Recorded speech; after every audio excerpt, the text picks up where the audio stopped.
MAGA forces tried to steal the election once, and they're going to try again.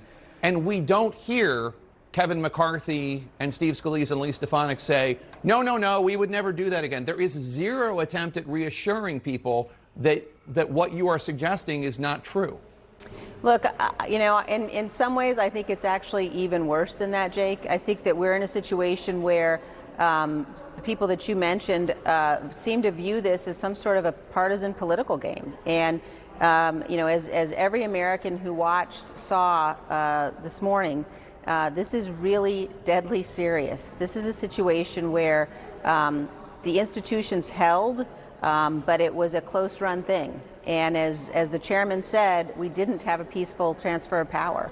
You know, we had an insurrection, we had an assault on the Capitol, and today you had members of Congress, Republican members of Congress, actually protesting in front of the Justice Department on behalf of the people who were here and who've been arrested because they participated in the riot and in the insurrection. I mean, that's a stunning and indefensible turn of events. That was going on one end of Washington. On the other end, on Capitol Hill, the strategy from House Republican leaders McCarthy, Scalise, Stefanik was to counter the committee hearing with their press conference, where their basic message was Speaker Pelosi is to blame. Take a listen to this from Congresswoman Stefanik.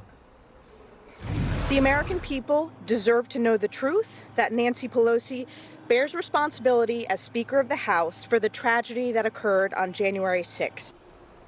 I mean, that's obviously nonsense. Speaker Pelosi is not in charge of security in the House any more than then Majority Leader Mitch McConnell was. What's your reaction when you hear them try to blame Pelosi for an insurrection incited and inspired and even directed in some ways by Donald Trump?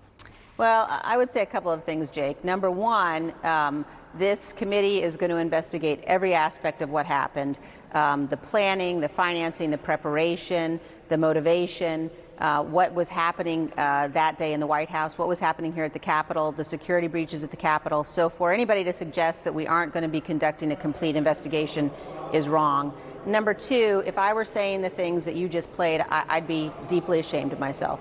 What happened is absolutely clear. We had, as we heard this morning, just intolerable cruelty. A mob that was assembled by President Trump was provoked by him. He lit the flame for what happened. We've seen that not just in the speech on the ellipse, but throughout. What this committee needs to understand is exactly what the details were of the planning and the financing.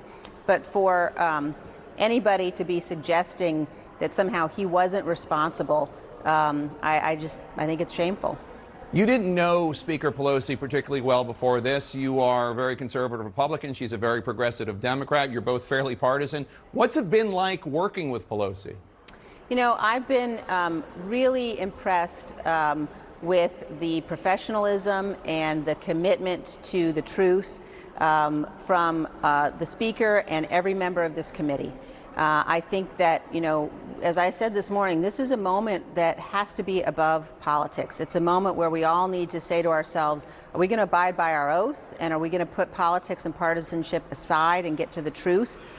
Or are we going to go down a path that fundamentally threatens the rule of law? And that's not something I'm willing to do. And I think it's crucial for the country that we all conduct ourselves that way.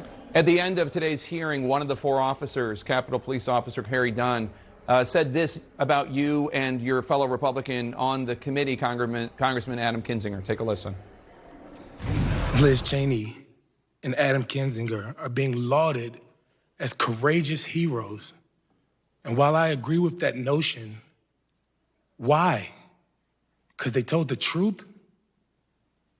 Why is telling the truth hard? I guess in this America, it is. What were you thinking when he said that? I was thinking that Harry and the other officers there, they are the heroes. They're the ones who saved likely our lives, many of us. They're the ones who protected and defended this Capitol. They are heroes. And that as elected officials, as I was sitting there, I was reminded that our job is to conduct ourselves in a way that is worthy of the sacrifices they made and their willingness to fight, as I said, to the death. They believed they might die, and they were willing. Officer Gunnell, Sergeant Gunnell said, you know, I knew I might die, but I understood that that might be something that I just have to face in order to defend the Capitol building. And so as elected officials, we all have to conduct ourselves in a way that is worthy of them and worthy of the republic that we've sworn, the Constitution that we've sworn to defend. You've said that some of your Republican colleagues are actually saying one thing publicly and quite different things to you behind the scenes. What are they saying behind the scenes? You know, I think we've seen since January 6th, certainly, concern among, you know, a number of Republicans that public actions could either, you know, bring political consequences or could bring, you know, real security threats. And so we've seen people who in private will say that they recognize and understand the necessity of the truth and the necessity of getting to the truth, and are, you know, trying in public not to draw the wrath of the former president, frankly. Minority Leader Kevin McCarthy said yesterday that the committee is a sham, the outcome's predetermined, that you and Adam Kinzinger are quote-unquote Pelosi Republicans, although we should note he votes with Pelosi a lot more than you do. How do you convince the Republican base that this is a legitimate investigation?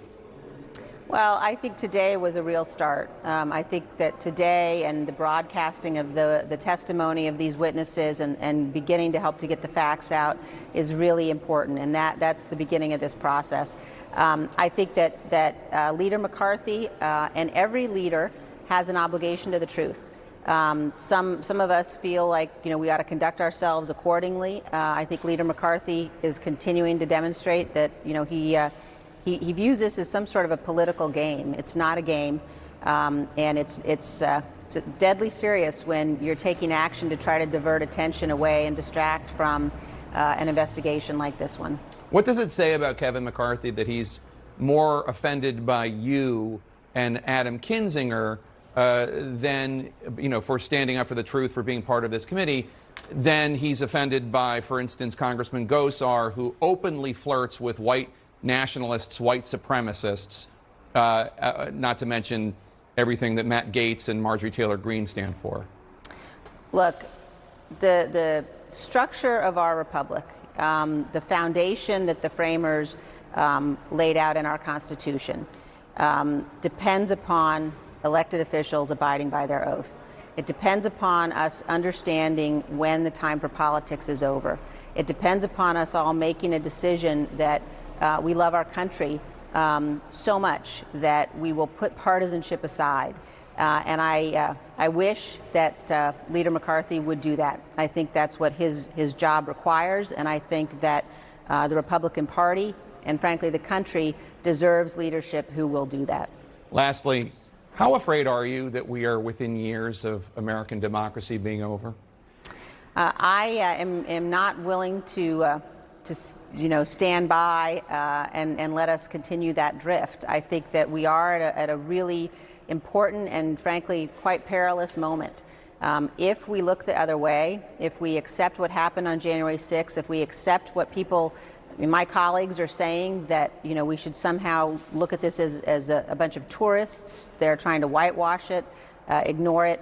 If we go down that path, then we really are abandoning the rule of law. And we are abandoning what is one of the most fundamental elements of our republic, which is the peaceful transfer of power.